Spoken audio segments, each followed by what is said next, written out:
What is up, everybody? So what could be the biggest film of all time, the biggest sort of franchise moment? Avengers Endgame is currently hulking its way through the box office, breaking all kinds of records. And today I thought I would determine which character had the best overall moments of the MCU that essentially culminated in Endgame, as to which character had the best Endgame.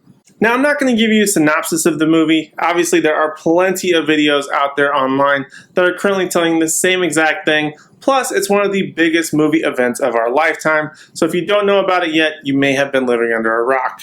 So this is my attempt at a top 10 style video a la Watch Mojo. So essentially what I'm going to be talking about is Avengers Endgame characters, what exactly happened to them in this movie that made it so impactful. I'm not necessarily talking about what happened in the past 22 movies that led up to it, but rather why it's so important or why it's so damn cool. But other than that, there are going to be spoilers ahead, and plenty of them. So if you have not seen Avengers Endgame and you are trying to avoid it with all costs, which has been about 2 weeks, even the Russo brothers have said that the ban has been lifted from giving spoilers. There are plenty of spoilers ahead, so proceed with caution. But other than that, here we go. Number 10, Captain Marvel. Carol Danvers is the newest addition of the MCU and isn't in Endgame a lot, but she is in it and is fairly effective at it. She is the new Cap, saves Tony and Nebula, and is able to bring them back to Earth in the nick of time, and even saves their lives. She also gets one of her signature looks during her deep space adventures in the time jump between post-Infinity War and 5 years later, which is probably one of the most badass haircuts of a female superhero. Then Captain Marvel disappears nearly for the rest of the movie, not only once again to return to take out Thanos' ship and help the Avengers take down the Mad Titan and tip the scales in the hero's favor. Hopefully we're going to get more of Captain Marvel in Phase 4.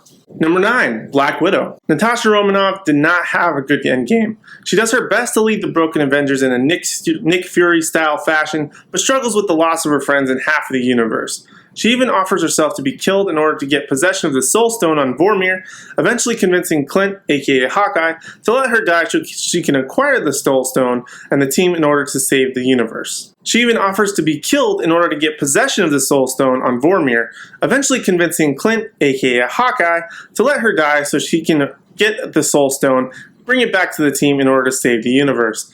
Unfortunately, Black Widow doesn't get a funeral as Tony does, but this is very much in the style of the character, who is very much a ghost her entire life, being trained as an assassin, and then working for a secret government organization and superhero team, so it's very much in style of the character. She will be sorely missed. Number 8, the Hulk.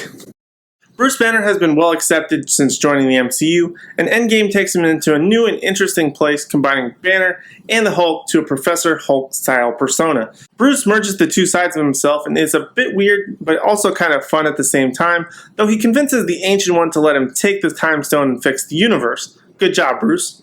Hulk even wields the gauntlet and reverses the snap to bring everyone back, but he has serious damage to his arm as a result. But the most tragic thing is he tried to bring back his former love interest, Black Widow, but to no avail. She doesn't return, leaving him with a sad but a successful resolution. Number 7, Ant-Man. Scott Lang makes his triumphant entrance back from the quantum realm thanks to the help from a rat. I feel like this is a bit fitting considering Marvel and Disney's relationship. Were the Russo brothers trying to make a reference to this? We may never know. But Ant-Man brings the idea of time travel, actually a time heist, to the team and kickstarts their road to fixing the universe. Scott, of course, brings the laughs with his taco falling to the floor, kids not wanting to take a picture with him and not even knowing who Ant-Man is, and his comment on Captain America's ass. Scott doesn't really fit into the larger narrative of the Avengers, and that's kind of the point. He is the everyday man in the world of a larger-than-life characters. He's the audience's most relatable character, and that is part of what makes him so fun. Number 6, Hawkeye. Clint Barton has probably been one of the least popular Avengers, and yet fans noticeably missed him in Infinity War. He's the first character we see in Endgame, and we experience the heartbreaking loss of his family from the snap. And as a result, he snaps, as well as makes his persona of Ronin by going after and killing bad guys who survived the snap who don't deserve to live while his family had to die.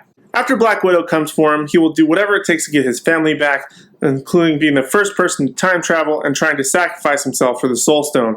That really doesn't work out for him, but he ultimately gets a call from his wife after the reverse of the snap, and literally and figuratively runs the gauntlet away from danger. Hawkeye is one of the many to get back what he lost in the snap, But he's also lost more than others as a result of everyone getting back and losing Black Widow, which makes him possibly the most tragically victorious character of Endgame. Number 5. Thor. The mighty Thor has been the butt of the big three Avengers since the beginning.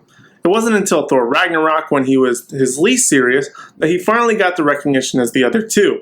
But after not going for the head in Infinity War, he takes it extremely personal and exacts his revenge in Endgame by chopping off Thanos' head early in the film.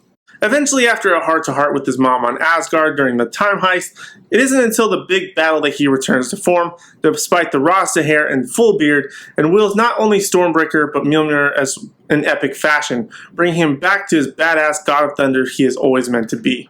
Number 4. Nebula.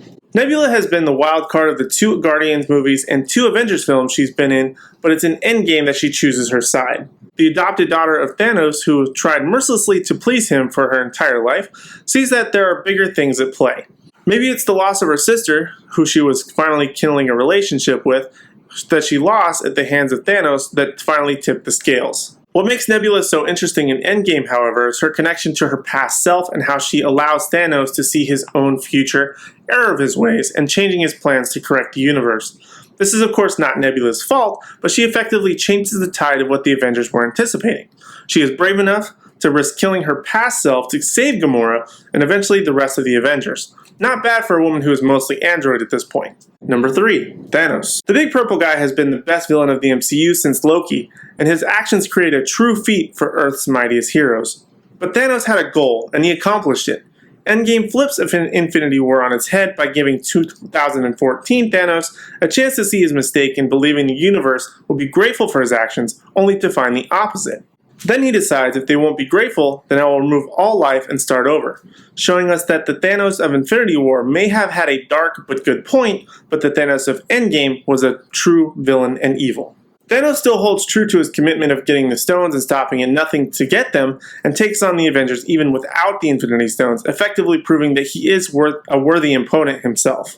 Though this doesn't seem to work out too well for him, as even he is able to get his hands on the stones, they are taken away immediately by Iron Man and getting him and his entire army reduced to ash. He was an effective villain, but of course, Marvel couldn't let the bad guy win.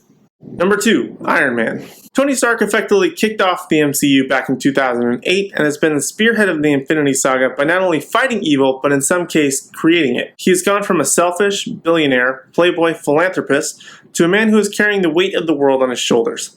But when it mattered most, when the lives were lost and the fight had to go on, Tony found himself adrift in space and was saved by Captain Marvel. And what does Tony decide to do after having his life saved and an actual reason for vengeance to go after Thanos?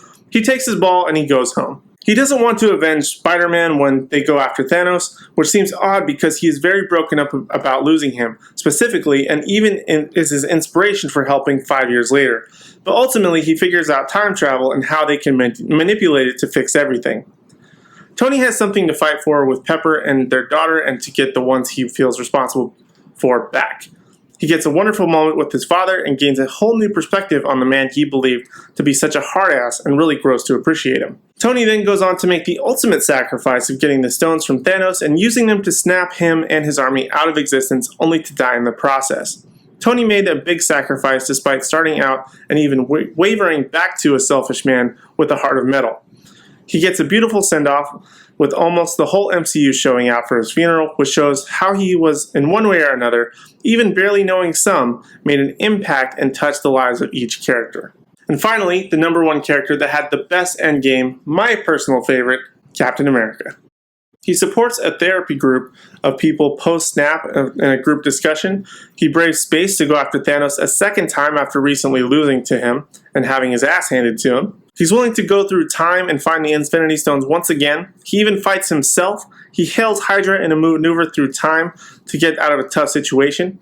He sacrifices what could be his only chance to reconcile with the only woman he has ever loved for the sake of the mission. He battles Thanos alone for a little while when Thor and Iron Man get smacked down like nothing.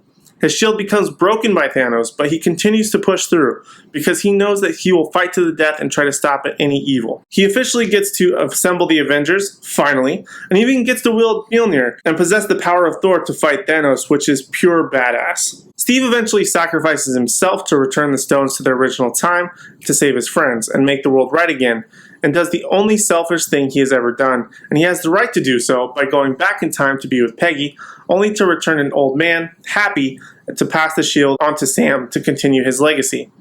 Every move Cap has made in the MCU and in Endgame reached the conclusion that he fully and rightfully deserved and had the best Endgame.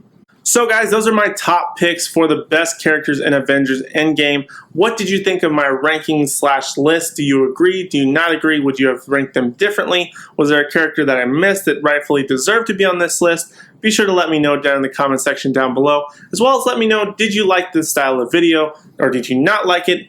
Stay away from this sort of thing. Leave it to Watch Mojo on comicbook.com and all that stuff, Screen Rant. Let me know your thoughts in the comment section down below. But other than that, those are my thoughts on Avengers Endgame and who had the best moments and who was the best character. Other than that, thank you guys so much for watching, and I hope to see you in the next one.